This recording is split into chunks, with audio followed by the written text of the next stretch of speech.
I'm Sarah Bernard. Thanks for staying with us here on STL TV Live.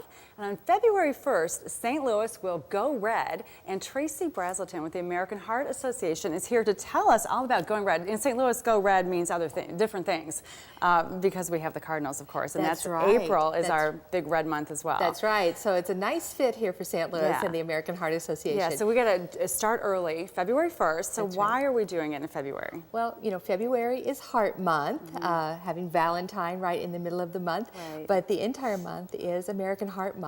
And so starting on February 1st, we have special emphasis around all things heart health, but particularly around women's heart health. Okay, so why women? You know, women are just as much, if not more, at risk for cardiovascular diseases and stroke than are men. Nearly 500,000 women each year die from cardiovascular diseases and stroke, and it is the leading cause of death among women. Really? And less than a decade ago, or about 10 years ago, the recognition from the American female population was very low. Less than 20% of American women could recognize that heart disease was even a health threat. And the American Heart Association recognized that as a real health problem in our country.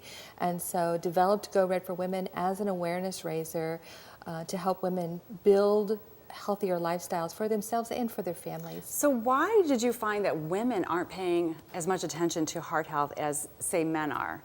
I think there's a lot of reasons. We're caregivers. We think about others before we think of ourselves. There's a lot of attention around breast cancer, and we need to be vigilant about our breast health, but not as much attention about cardiovascular diseases. And cardiovascular diseases are largely silent. We don't know that they're happening until we're already in a disease state, or about 50% of the time when a heart attack occurs, it is a fatal event. Yeah, and do you think women we think we're healthier? Perhaps. Yes. I know I do. We do. I'm guilty of that. Right. Yeah, that's right. And you know, really that's true for both men and women. About 39% of the American population believes themselves to be in ideal cardiovascular health, when in reality less than 1% of the American population falls into that category. So that's true for both men and women, but we found that it was a particular problem for women. Yeah, so on Friday, February 1st, we're all supposed to wear something red. Yes. To bring attention to American Heart Month. That's right. And you had an interesting statistic we were talking about off camera about women who have participated in this in the past. Could you tell us a little bit about that? Sure. Women who get engaged in Go Red for Women by enrolling in the program or even just going to the website to find out more, 90% of those women take at least one action to improve their cardiovascular risk. And on the camera we show some women here who are dressed in red. Yes. And are these women that have been involved in events with you, or? This is a great illustration. It looks like we've got some men who are being very brave. I think that might be a picture from Jiffy Lube. They are national partners in Go Red for Women, and they were very brave to wear red that day. But businesses, corporations, organizations all across the United States will be encouraging their employees, their associates to wear red on that day. They're sending. And we don't just want women to wear red, we want men and women, because we want men to also bring attention to women's health and heart health, right? That's right. This is not just about women. Yeah, because you know, women are our wives, our mothers, our sisters, our daughters, and so it's a national health crisis. Yeah, exactly. Very good. So, so what are some ways that we can be protecting our hearts? Well, you know, there are really 7 key things that we can do to improve our heart health. Some of them are very obvious, like if you smoke, stop. We know it's just bad for you in a lot of different ways, but it's a huge threat for cardiovascular disease.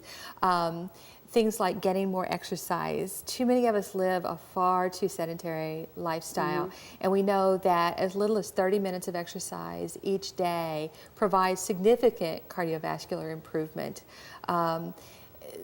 If you have high blood pressure or high cholesterol, treat those conditions. They are very treatable in today's medical community, and we know that keeping both of those numbers under control significantly improves risk. Sodium is a big problem in this country. Most of us consume in excess of 3,500 milligrams of sodium each day. The American Heart Association's recommendation is for only 1,500 milligrams per day. And the interesting thing is that 75% of the sodium we consume is in processed food. So the salt shaker is not necessarily the problem. It's the amount of packaged food and processed processed food that we consume in this country. If you have diabetes, control that diabetes, because that is certainly a risk factor for cardiovascular diseases. Just having an overall healthy diet. Yes, exactly. Good nutrition. That's right. Beats everything. That's it trumps right. it all. So thank you so much. Don't go away. We are going to come back and talk more about how we can get involved with American Heart Month. There's other things we can do besides wearing red. So stay with us. Tracy Brazelton will continue to be with us from the American Heart Association in just a few moments. And we're going to talk again, as I just said, about how we can all get involved in future events during Heart Month. We'll be right back.